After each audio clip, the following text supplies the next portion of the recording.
Shut up and sit down. तो चलिए आइए अब हम लोग पढ़ते हैं 34.6 सेक्सुअल हैरेसमेंट के बारे में। Sexual harassment takes many forms. अब देखिए, लड़कियों को, महिलाओं को जो सेक्सुअली हैरेस किया जाता है, परेशान किया जाता है, इसके बहुत तरीके होते हैं। A women can be harassed sexually in her work place, home, street और इन एनी प्लेस। एक जो महिला है वो उसको शारीरिक रूप से जहाँ वो काम करने जाती है वहाँ पे लोग परेशान कर सकते हैं, सेक्सुअली हैरेस कर सकते हैं, कमेंट करते हैं, इधर उधर हाथ लगाते हैं, गंदी तरीके से देखते हैं और तरह तरह से मजबूर करते हैं।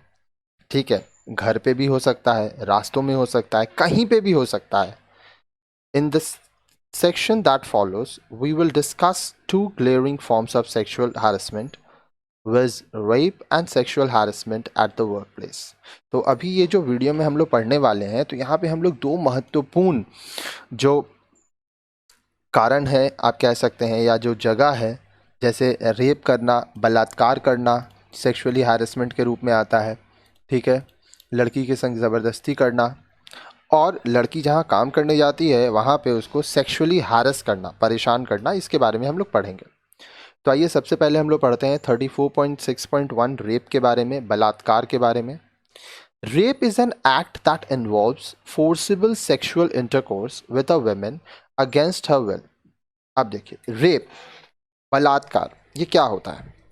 जब किसी महिला के साथ, ठीक है, वो लड़की कम उम्र की हो सकती है, चाहे कोई भी उम्र की हो, वो महिला है, उसके संग ज़बरदस्ती सेक्स किया जाता है, वो चाहती नहीं है, ठीक है, उसके संग ज़बरदस्ती सेक्स किया जाता है, तब उसको रेप, बलात्कार कहते हैं। Having sexual intercourse with a minor girl with और विदाउट हर कंसेंट और with a women under threat is also considered acts of rape. अब मान लीजिए कोई माइनर है, बच्ची है, ठीक है, तो बच्ची को तो पता भी नहीं रहता है कि सेक्स क्या होता है। अब चाहे वो आपको अलाउ करे या अलाउ नहीं करे, अगर आप उसके संग सेक्स करते हो तो वो बलात्कार ही माना जाएगा। साथ ही साथ अगर कोई महिला है, आप उसको डरा रहे हो, धमका रहे हो, ब्लैकमेल कर रहे हो और उसके संग सेक्स कर रहे हो, तो वो भी बलात्कार है। What are the causes of rape? अब ये रेप होता क्यों है? आखिर ऐसा इंसान क्यों बन जाता है कि वो किसी के संग ज़बरदस्ती कर देता है? For centuries, in all societies, sexual harassment has been made used as a weapon to suppress and subjugate women. सदियों से हर एक समाज में औरतों को दबाने के लिए, शारीरिक रूप से सेक्सुअली उनको परेशान किया जाता है, उनको डरा दिया जाता है। आवाज़ उठाओगी, बलात्कार हो जाएगा, ज़बरदस्ती हो जाएगा। Since women live in a constant fear that their bodies might be attacked, subjecting that body to attack is an easy means of blocking women's progress। अब देखिए, जो महिलाएं हैं ना, वो हमेशा इस डर में रहती हैं कि कहीं उनके ऊपर कोई ज़बरदस्ती ना कर दे, ठीक है, उनके शरीर के ऊपर कोई हमला ना कर दे। तो इसकी वजह से जो महिलाओं का विकास है ना, वो रुक जाता है। बहुत महिलाएं तो घर से इसलिए भी नहीं निकलती हैं कि भाई बाहर जाएंगे, कहीं कोई मेरे संग ज़बरदस्ती ना कर दे। Also, rape is used as an instrument of revenge by men। अब बलात्कार क्या है? बदला लेने का एक तरीका भी है लड़कों द्वारा। The object of revenge may be the woman herself, her family, or male relatives, or the group to which she belongs। अब देखिए, ये जो बदला है ना, ऐसा हो सकता है कि महिलाएं खुद ले रही हैं, उसका परिवार वाले उनसे ले रहे हैं, उनके जो रिलेटिव्स हैं, जो रिश्तेदार हैं, वो बलात्कार कर देते हैं। सुन के हो सकता है आपको अजीब लग रहा हो, लेकिन आप खबर में देखिए, एक चाचा ने अपनी भांजी का, भतीजी का रेप कर दिया, छोटी छोटी बच्चियों का बलात्कार हो जाता है, ठीक है, या जिस समूह से वो औरत है वहाँ पर उसके संग ज़बरदस्ती हो जा रहा है। Instances of a gang rape of women bye upper caste man, feudal landlords and political leaders or their agents are very common। अब देखिए, गैंग रेप मतलब सोचिए, एक महिला के साथ 2 4 10 लड़के ज़बरदस्ती उसका बलात्कार कर देते हैं, उसके शरीर के संग खेलते हैं। जो उच्च जाति के, ऊंचे जाति के जो लोग होते हैं, जो ज़मींदार होते हैं, जो राजनीतिक नेता होते हैं और जो राजनीति में नेताओं के लिए काम करते हैं, वो लोग ज़बरदस्ती महिलाओं के संग बलात्कार करते हैं। Have you heard of Banwari Devi, a social worker from Rajasthan? क्या आपको कभी सुने हैं बनवारी देवी के बारे में, जो कि एक सामाजिक कार्यकर्ता है राजस्थान में? She was fighting against child marriage in her village, and in doing so, she attracted the anger of the upper caste landlords. वह गांव में बाल विवाह के खिलाफ लड़ रही थी और इसमें क्या हुआ कि जो ऊंचे जाति के जमींदार लोग थे, उन लोगों के गुस्से का वह शिकार बनी। She was gang raped by 5 men in the presence of her husband when they were working on their agriculture land. अपने पति के सामने, जब वो लोग खेत में काम कर रहे थे, तो उनके पति के सामने 5 आदमी ने मिलकर उनका बलात्कार कर दिया। दो she lodged a complaint and named the persons who had raped her, the local police and court did not initiate any action. अब देखिए, बनवारी देवी जो थी वो कंप्लेन की, सबका नाम भी बताई जिन्होंने उनका बलात्कार किया, लेकिन जो स्थानीय प्रशासन था, पुलिस था, जो कोर्ट था, वह कुछ कार्रवाई नहीं किए।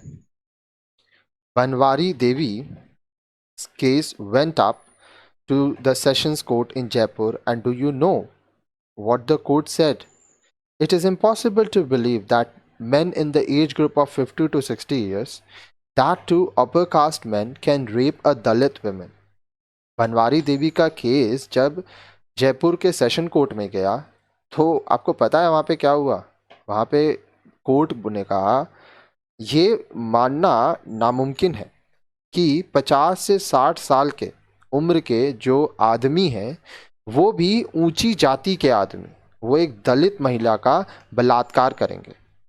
But Banwari Devi is a very courageous women and she is still fighting for justice with full support of women's organisation. लेकिन बनवारी देवी जो हैं वो बहुत ही हिम्मत वाली महिला हैं, बहुत ही साहसी महिला हैं, और वो आज भी जो आपके वुमेन्स ऑर्गेनाइजेशन है, ठीक है, जो महिलाओं का मदद करती हैं संस्थाएं, उनके साथ मिलकर अभी भी न्याय के लिए लड़ रही हैं। Cases of rape are increasing at an alarming rate in recent times. हाल के समय में जो बलात्कार की घटनाएं हैं वो बहुत ज़्यादा तेज़ी से बढ़ रही है। It is shocking but true that many women who have gone to police station to lodge complaints have been raped by the police themselves. अब देखिए, ये बहुत ही शॉकिंग है, लेकिन सच है कि बहुत सारी महिलाएं जो कि पुलिस स्टेशन गईं अपना कंप्लेन देने, उनका बलात्कार पुलिस भी किए हैं। आगे देखिए, the case of Mathura, a 16-year-old tribal girl who was raped by 2 policemen in the station. Custodial rape created an uproar and brought forth widespread protest from women's groups and activists from all walks of life. Mathura का एक case है जिसमें एक 16 साल की आदिवासी लड़की का बलात्कार 2 पुलिस वाले थाना में ही कर देते हैं, जिसको कस्टडियल रेप कहा जाता है, ठीक है। तो इस पे बहुत विवाद हुआ, बहुत ही विद्रोह हुआ। जो महिला समूह थी, एक्टिविस्ट थी, ठीक है, वो लोग सामने आके बहुत आवाज़ उठाई, बहुत इसमें विद्रोह का सामना करना पड़ा जो गलती किए थे। Increasing religious fundamentalism has also been the source of many communal conflicts, and when religious fanatics set out on a mass rampage, women are generally targeted for sexual assault. अब देखिए, धर्म के आधार पर बहुत सारे सामुदायिक हिंसे होते हैं, और जब भी धर्म के आधार पर हिंसा होता है तो बहुत भीड़ इकट्ठा हो जाता है। उस समय महिलाओं को टारगेट किया जाता है और उस भीड़ के शक्ल में बहुत सारे महिलाओं का बलात्कार कर दिया जाता है। Can you believe that even the family which is considered a safe haven is not so safe? क्या आप ये विश्वास करेंगे कि परिवार जिसको माना जाता है कि हमारे लिए एक सुरक्षा का घर है, हमारा स्वर्ग हमारा परिवार है, वो भी हमारे लिए सुरक्षित नहीं है। There have been instances of rape of adolescent girls by male relatives in the domain of the household. ऐसे बहुत सारे हमारे पास उदाहरण हैं, बहुत सारे घटनाएं हुई जहाँ पर घर में जो लड़कियां हैं, जो 13 साल 14 साल, ठीक है, 16 17 18 साल, इवन उससे कम की बच्चियों का घर के जो रिश्तेदार होते हैं ना, घर के अंदर ही उनका इस्तेमाल करते हैं, उनका बलात्कार करते हैं। Rape causes not only bodily damage but also severe physical pain and psychological problems. बलात्कार से सिर्फ शरीर को ही नुकसान नहीं पहुंचता है, आपको बहुत सारे शारीरिक दर्द से गुजरना पड़ता है, मानसिक समस्याओं से गुजरना पड़ता है। ज़रा सोचिए, अगर कोई आपके संग ज़बरदस्ती करता है, ठीक है, आपको नंगा कर देता है, आप नहीं चाहते हैं, ठीक है, आपके शरीर को इधर उधर छूता है, तो आपको कैसा लगेगा? बहुत ख़राब लगेगा। रेप वही होता है, एक लड़की जो कि चाहती नहीं है, उसको उसके कपड़े फाड़ देना, उसको नंगा कर देना। क्योंकि हमारे समाज में जो लड़कियां हैं ना, या लड़के, चाहे जो भी हो, अपना इज्जत सबको प्यारा होता है, और किसी की संग ज़बरदस्ती बहुत गलत चीज़ है। रेप करने वाले तो बस कुछ पल के लिए अपना हवस उतारते हैं, लेकिन जो लड़की होती है जिसके संग बलात्कार होता है, उसका पूरा जीवन बर्बाद हो जाता है। Rape victims suffer both short term and long term injuries. जिनके ऊपर बलात्कार किया जाता है वो दोनों ही दर्द से गुजरती हैं। जब बलात्कार होता है तो उस समय तो जो तकलीफ़ होता है वो होता ही है, पर ज़िंदगी भर ये तकलीफ़ उनके साथ रहता है। आगे देखिए, if a rape victim happens to be a child और an adolescent, can you believe that even infants have been raped? She may not be able to understand what is happening to her or resist to incidents of sexual abuse in childhood can cause problems in adult life.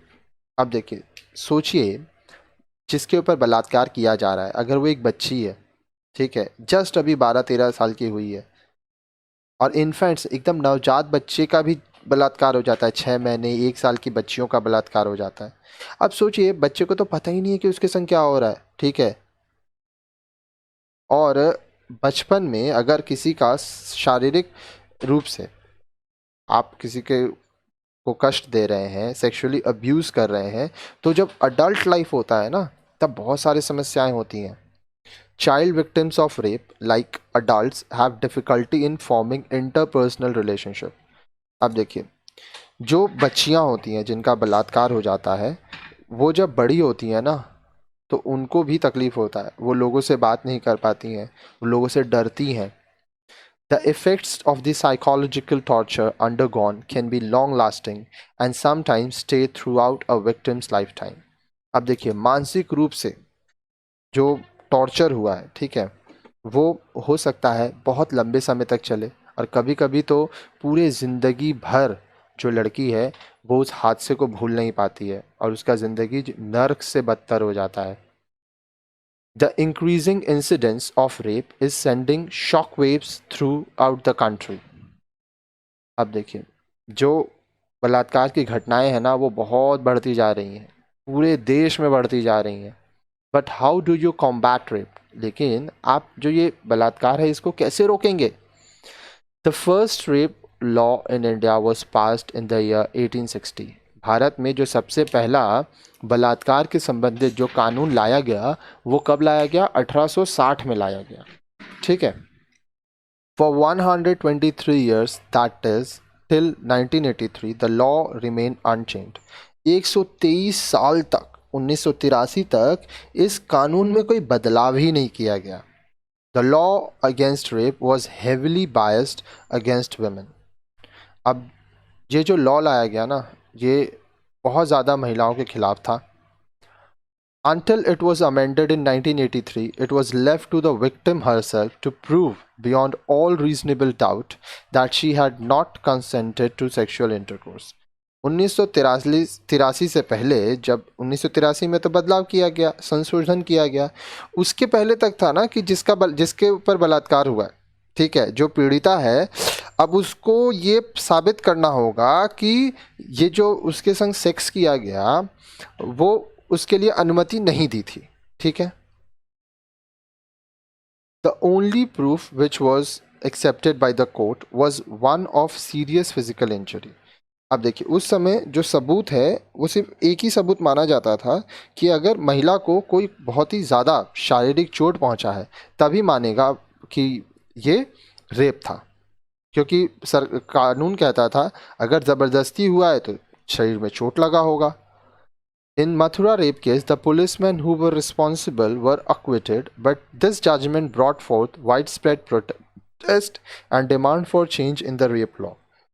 Mathura rape case में, जो कि police के custody में ही लड़की का rape हो गया था, ठीक है, उसमें क्या हुआ कि पुलिसमैन को रिस्पॉन्सिबल ठहराया गया, ठीक है, लेकिन जो जजमेंट आया उसके खिलाफ बहुत ज़्यादा विद्रोह हुआ और रेप लॉ जो है, बलात्कार से संबंधित जो कानून है, उसमें बदलाव करने के लिए मांग आने लगी।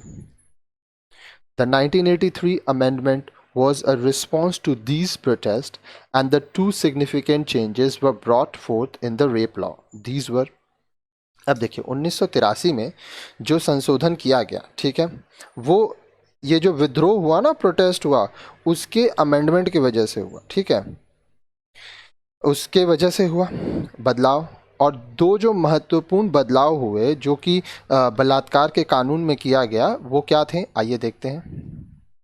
The inclusion of custodial rape as an offence. अब देखिए, अगर कस्टडी में है और वहाँ पे बलात्कार होता है तो ये गुनाह है।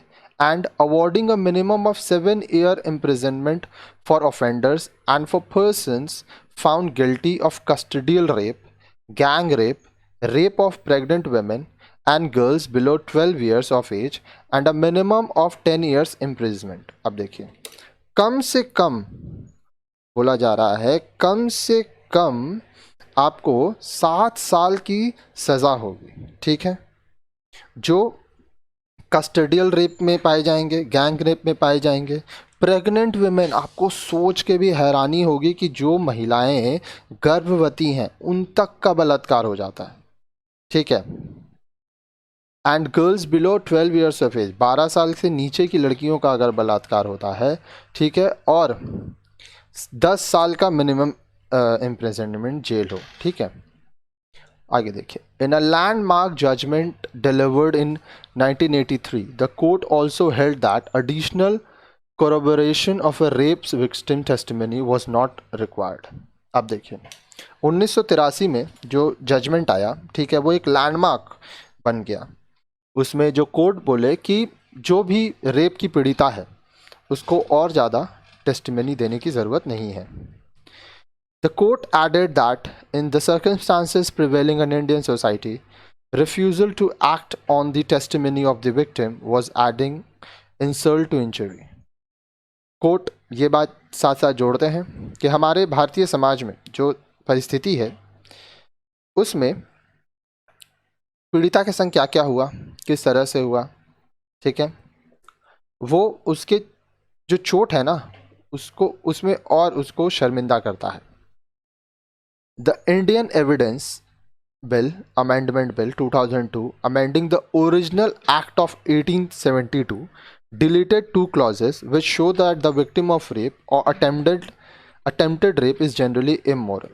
अब देखिए, इंडियन एविडेंस बिल 2002 में लाया गया, जो कि ओरिजिनल जो 1872 एक्ट में था उसको बदलाव किया गया, वहाँ पे 2 क्लॉज को चेंज कर दिया गया, ठीक है, और इसमें ये लाया गया कि जो विक्टिम ऑफ रेप है वो अटेम्प्टेड रेप हो या विक्टिम हो, वो इमोरल है, वो सही नहीं है। In 1983 amendment, no doubt brought elements of judicial activism, judiciary playing the role of an activist who will bring to the victim the justice which she deserves into the rape law, but even today a large number of rape cases go either unreported or unpunished। अब देखिए 1983 में जो संशोधन किया गया, amendment किया गया, उसके वजह से देखिए इसमें कोई शक नहीं है कि बहुत सारी अच्छी चीज़ें हुई, बदलाव हुआ, ठीक है, जिससे जो विक्टिम है, जो पीड़िता है, उसको न्याय मिले, जो न्याय उसका हक है। लेकिन आज भी हमारे समाज में, हमारे देश में बहुत सारी बलात्कार की घटनाएं होती हैं।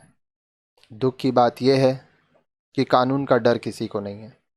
साथ ही साथ बहुत जगह तो लड़कियां आवाज़ भी नहीं उठाती हैं, रिपोर्ट भी नहीं होता है, और बहुत जगह रिपोर्ट होता भी है तो पनिशमेंट भी नहीं मिलता है।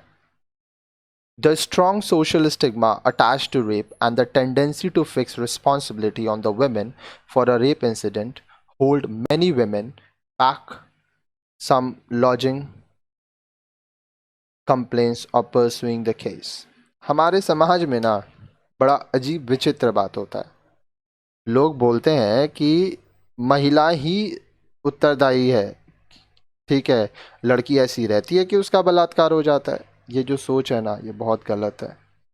तो जो महिलाएं हैं ना, वो सामने आ ही नहीं पाती हैं कि वो कंप्लेन करे, केस लड़े।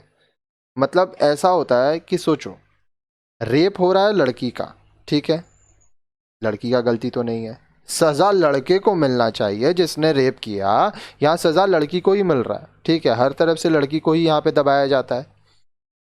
A progressive judiciary as well as police force can go a long way in not only punishing offenders but also checking the incidence of rape in our society। अब देखिए हमारे समाज में पुलिस है, ठीक है, तो जो पुलिस है, जो जुडिशरी है, वो चाहे तो बहुत आगे जा सकते हैं। जो लोग गलतियां किए हैं उनको सज़ा दे सकते हैं, ठीक है। उनको ये देखना होगा कि हमारे समाज में जो बलात्कार की घटनाएं हो रही हैं उसको कैसे रोका जाए। The public on their part must also come forward to condemn inhuman acts such as rape. अब जो लोग हैं उनको भी सामने आना चाहिए, और ये जो अमानवीय घटना हो रही है बलात्कार की, इसको रोकने की कोशिश करनी चाहिए। Rape possesses a serious challenge to women's empowerment. महिला सशक्तिकरण के लिए ये ज़रूरी है कि बलात्कार की जो घटनाएं हैं उनको रोकी जाए, क्योंकि ये पता है बहुत ही खतरनाक चुनौती है। बहुत लोग डरते हैं। द फियर और threat of rape keeps many girls and women from aspiring for और अचीविंग सोशल मोबिलिटी। महिलाएं इस बात से डरती हैं कि घर से बाहर निकलेंगे, काम करेंगे तो कहीं मेरा बलात्कार ना हो जाए, तो बहुत सारे जो मौके होते हैं ना, वहाँ तक वो पहुँच नहीं पाती हैं।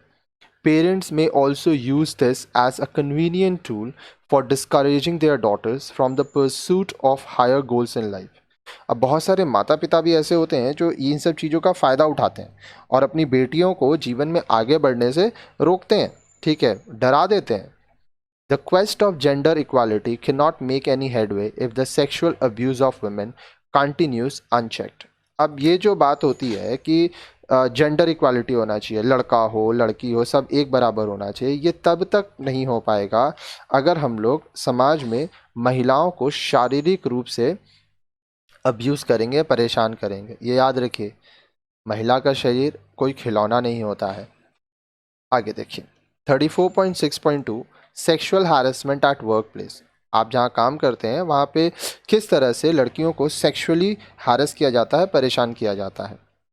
While rape is a very visible form of sexual atrocity on a woman, there is a form of sexual abuse which went undetected and uncared for until recently।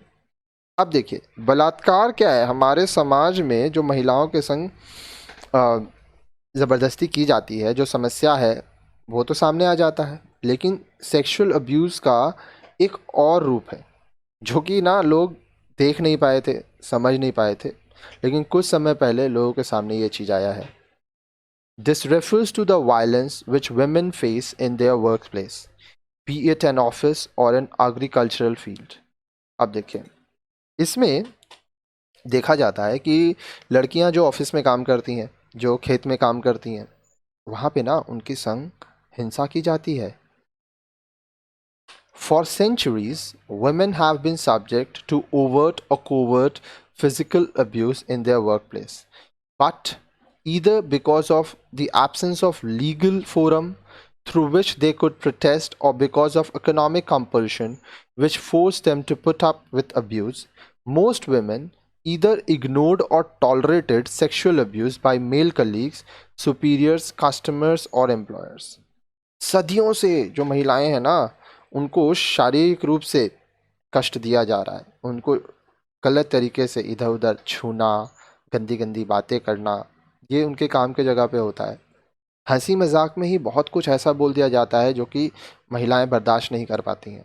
किसी को ये अधिकार नहीं है कि वह किसी के शरीर से संबंधी कुछ घिनौनी बातें करें, लेकिन हमारे समाज में कोई भी ऐसा कानून नहीं है जिसके सहायता लेके लड़कियां विद्रोह कर सकें। और बहुत बार तो ऐसा होता है ना कि लोग अपनी आर्थिक स्थिति की वजह से कुछ नहीं बोलते हैं, वो मजबूर हो जाती हैं लड़कियां कि वह इन चीज़ों को सहे, या तो वो अनदेखा कर देती हैं, या तो जब उनके ऊपर सेक्सुअली अब्यूज़ किया जाता है तो उसको बर्दाश्त करती हैं। बहुत बार ऐसा देखा गया है कि ऑफिस में जो सीनियर है, मेल कलीग्स हैं, सुपीरियर हैं, कस्टमर हैं, एम्प्लॉयर हैं, वो उनके संग सेक्स करते हैं, उनको मजबूर करते हैं कि भाई आप मेरे संग सेक्स करोगे तो आपको प्रमोशन मिलेगा, आपकी नौकरी बची रहेगी। तो क्या होता है कि करना पड़ता है, बहुत लोग करते हैं, बहुत लोग इसके ऊपर आवाज़ उठाते हैं, उनकी नौकरियां चली जाती हैं। तो देखिए, मैं एक चीज़ बोलूँगा, अगर मान लो आपको किसी के संग सेक्स करके अपना नौकरी बचाना पड़ रहा है, तो इससे अच्छा आप नौकरी छोड़ दो, कहीं और जाओ, कम पैसे में काम करो। क्योंकि याद रखना, आज जो पैसा कमा रहे हो ना ये करके, अगर आप आगे करके ऐसा करके पैसा कमाओगे तो ये आपको बहुत नुकसान देने वाला है। Also was prevalent a social attitude which seemed to expect women not to complain if they wanted to work outside their home. आप देखिए, हमारे समाज में ना एक अजीब सा खेल चल रहा है। जो women है, अगर वो घर से बाहर काम कर रही है, अगर वो चाहती है कि वो घर से बाहर काम करे, तो ये हम लोग सोचते हैं कि वो कुछ कंप्लेन ना करे। The extreme reaction to sexual abuse in the workplace was that a woman should not come out to work if she is so conscious of her honor. What a way to treat a serious matter. पता है लोग क्या कहते हैं? लोग बोलते हैं कि अगर इतना ही अपना इज्जत का ख्याल होता तो घर से बाहर निकल के काम करती। ठीक है, तो भाई घर पे ही रहो, घर से निकलो ही मत, काम करने आओगी तो ये सब होगा ही। तो क्या ये एक सही तरीका है ये गंभीर समस्या के बारे में बात करने की, सोचने की? It was only in 1997 that the women of this country finally found a platform to complain about and seek justice in case of sexual harassment at the workplace. अब देखिए, 1997 में ऐसा हुआ था कि हमारे देश में एक ऐसा परिस्थिति आया जब एक ऐसा प्लेटफॉर्म मिला जहाँ पे महिलाएं आवाज़ उठा सके, कंप्लेन कर सकें। ठीक है, सेक्सुअल हारेसमेंट, अगर वो जहाँ काम करती है वहाँ पे उनसे ज़बरदस्ती उनको मजबूर करके उनके संग सेक्स किया जा रहा है, उनके संग गंदे व्यवहार किए जा रहे हैं। In Vishakha versus the state of Rajasthan, the Supreme Court of India pronounced its judgment, which to this day serves as the basis for fighting cases of sexual harassment at workplace. अब देखिए, Vishakha versus the state of Rajasthan, ठीक है, जो case हुआ था उसमें जो supreme court of India है वो जजमेंट दिए थे। ठीक है, और ये दिन माना जाता है जब अगर आप जहाँ काम करते हैं वहाँ पे आपको सेक्सुअली हैरेस किया जाता है तो उसके खिलाफ आप आवाज़ उठा सकते हैं। The judgment identified the following 5 types of behaviour in the work place as cases of sexual harassment. अब जो जजमेंट आया उसमें निम्नलिखित 5 व्यवहार के बारे में बात की गई है जो कि अगर किया जाएगा तो उसको सेक्सुअल हैरेसमेंट का केस माना जाएगा। फिजिकल कॉन्टैक्ट और advancing in such a manner as to suggest sexual contact. मान लीजिए आप जहाँ काम करते हैं वहाँ पे कोई लड़की है, ठीक है, जिसे फिजिकल कॉन्टैक्ट बनाने की कोशिश की जा रही है या इस तरह से उसको मजबूर किया जा रहा है कि वह अपने कलीग के संग, सीनियर के संग, कस्टमर, एम्प्लॉयर, उनके संग सेक्स करे, तो ये गुनाह है। कोएरेशन और रिक्वेस्ट फॉर सेक्सुअल फेवर्स, लड़की को रिक्वेस्ट करना, ठीक है। यहाँ पे एक वर्ड है कोएरेशन, तो आइए पहले इसका हम लोग मतलब देखते हैं। देखिए, एक चीज़ आपको समझना होगा, सेक्स करना गलत नहीं है अगर सामने वाला राज़ी होता है, ज़बरदस्ती करना गलत है। अब देखिए, बलात्कार करना, दबाव डालना, बहुत बार क्या होता है ना, वर्क प्लेस में लड़कियों के ऊपर दबाव डाला जाता है कि भाई हमको, अगर मेरे संग सेक्स करोगी तभी तुम्हारा जॉब रहेगा, तुमको प्रमोशन मिलेगा, तुमको फेवर्स मिलेगा, ठीक है। यूज़ ऑफ सेक्सिस्ट लैंग्वेज, आप लड़कियों से सेक्स संबंधी बातें कर रहे हैं, ठीक है, अगर उसको पसंद नहीं है तो ये गुनाह है। डिस्प्लेइंग पोर्नोग्राफिक लिटरेचर, आप अगर लड़की नहीं चाहती है फिर भी आप उसको पॉर्न दिखा रहे हैं तो ये भी गलत है। एनी फिजिकल और oral act which includes unwanted sexual elements, आप किसी से भी शारीरिक या ओरल मौखिक बात कर रहे हैं या काम कर रहे हैं जिसमें सेक्सुअल चीज़ें जुड़ी हुई हैं तो वो भी हैरेसमेंट ही माना जाएगा। अब यहाँ पे आपको एक चीज़ देखिए, ओवरऑल समझना होगा, अगर आप किसी के संग सेक्स कर रहे हैं, ठीक है, सामने वाला बोलता है कि हाँ वो भी एग्री है, आप भी एग्री हो, तो ठीक है। अगर कोई भी एक पार्टी एग्री नहीं है तो ये गलत है, इसके लिए आपको सज़ा मिलेगा, आप ज़बरदस्ती नहीं कर सकते हो। The Supreme Court also directed all employers, be it in the organise sector और unorganise sector, to appoint a committee against sexual harassment at the work place. Supreme Court अब सभी एम्प्लॉयर्स, जो लोग भी नौकरी दे रहे हैं, उनको ये बोले कि आप, चाहे ऑर्गेनाइज सेक्टर हो चाहे अनऑर्गेनाइज सेक्टर हो, आपको एक कमेटी बनाना होगा, ठीक है, जो कि आपके वर्क प्लेस में जो भी सेक्सुअल हैरेसमेंट हो रहा है उसके खिलाफ काम करे। It is binding on this committee to inquire into complaints registered and also to initiate action against those responsible for acts of sexual harassment. अब ये जो कमेटी है ये इसका काम होगा कि वो सारे कंप्लेंट्स को ले, उसके ऊपर कार्रवाई करे और जो लोग गुनहगार हैं उनको सज़ा मिले। However, even to this day, many organizations have neither set up these committees nor are most women employees aware of their rights. हालांकि आज भी बहुत सारे ऐसी संस्थाएं हैं जहां पर ऐसी कोई कमेटी है ही नहीं, और बहुत सारी ऐसी महिलाएं हैं जो कि काम कर रही हैं पर उनको अपने अधिकारों के बारे में पता ही नहीं है। It is also true that many cases fell apart for what want of proper evidence. ये भी सच है कि बहुत सारे ऐसे केस होते हैं जो कि ऐसे ही चले जाते हैं क्योंकि सबूत नहीं है। However, what satisfies us is that a grave offense like sexual harassment at the workplace can now be dealt with under the provision of law and that those affected can seek justice. हालांकि हम लोग को इस बात की संतुष्टि है कि अब अगर आप जहाँ काम करते हैं वहाँ पे कोई सेक्सुअली हैरेस कर रहा है तो आपके पास कानूनन अधिकार है, ये प्रावधान है कि आप कानून से मदद मांग सकते हैं और अगर जो दोषी है उसको सज़ा मिलेगी, आपको न्याय मिलेगा। तो सरकार बहुत सारी चीज़ें बनाते हैं। अब देखिए, आप महिला हैं तो आपको आपका अधिकार पता होना चाहिए। अब नेक्स्ट वीडियो में हम लोग विडोहुड के बारे में पढ़ेंगे।